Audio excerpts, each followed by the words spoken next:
নামাজ মুসলমানদের জন্য একটি অত্যন্ত গুরুত্বপূর্ণ ইবাদত।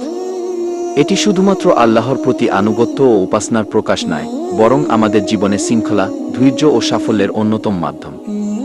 এখানে নামাজের বিষয়ে কিছু গুরুত্বপূর্ণ নসিহা উল্লেখ করা হলো। নামাজ সময়মতো আদায় করুন। রাসূল সাল্লাল্লাহু আলাইহি ওয়াসাল্লাম বলেছেন, আল্লাহর কাছে সবচেয়ে প্রিয় কাজ হলো নামাজ সময়মতো আদায় করা। সহিহ বুখারী। নামাজ নির্ধারিত সময়ে পড়া আল্লাহর প্রতি আনুগত্যের চিহ্ন। নামাজে মনোযোগ বজায় রাখুন। নামাজে খুশু, মনোযোগ ও বিনম্রতা অত্যন্ত গুরুত্বপূর্ণ। আল্লাহ বলেন, নিশ্চয়ই মুমিনগণ সফল হয়েছে যারা তাদের নামাজে বিনম্র। সূরা মুমিনুন ১-২। নামাজে খুশু রাখার জন্য অর্থ বুঝে পড়ার চেষ্টা করুন। নামাজ ছেড়ে দেবেন না। নামাজ না পড়া আল্লাহর সাথে সম্পর্ক ছিন্ন করার মতো বড় পাপ। রাসূলুল্লাহ সাক বলেছেন, মানুষ ও শিরক বা কুফরের মধ্যে পার্থক্য হল নামাজ ত্যাগ করা। কি মুসলিম। জামাতের সাথে নামাজ পড়ার গুরুত্ব। পুরুষদের জন্য মসজিদে গিয়ে জামাতে নামাজ পড়া সুন্নত।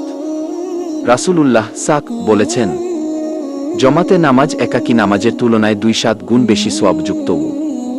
বুখারী ও মুসলিম। তাহাজ্জুদ নামাজ আদায়ের অভ্যাস করুন। তাহাজ্জুদ নামাজের মাধ্যমে আল্লাহর নৈকট্য লাভ হয়। আল্লাহ বলেন, রাতের কিছু অংশ তাহাজ্জুদ পড়, এটি অতিরিক্ত ইবাদত। তোমার রব হয়তো তোমাকে প্রশংসিত মর্যাদায় উন্নীত করবেন। সূরা আল ইসরা ৭-৯। নামাজের শুদ্ধতা নিশ্চিত করুন। নামাজের আগে অজু সঠিকভাবে করুন এবং নামাজের সমস্ত ফরজ ও সুন্নত ভালোভাবে শিখুন। ভুলভ্রান্তি সংশোধন করুন। নামাজের মাধ্যমে ধৈর্য ও সাহায্য চান। আল্লাহ বলেন, ধৈর্য ও নামাজের মাধ্যমে সাহায্য প্রার্থনা করবি। সূরা বাকারা ৪-৫। শিশুদের নামাজের প্রতি আগ্রহী করুন। শিশুদের ছোট থেকেই নামাজের প্রতি অভ্যস্ত করে তুলুন। রাসূলুল্লাহ সাক বলেছেন, তোমরা তোমাদের সন্তানদের ৭ বছর বয়সে নামাজের নির্দেশ দাও। আবু দাউদ।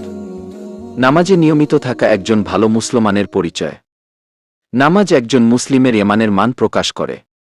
সুতরাং জীবনের যে কোনো অবস্থায় নামাজ কখনো ত্যাগ করবেন না।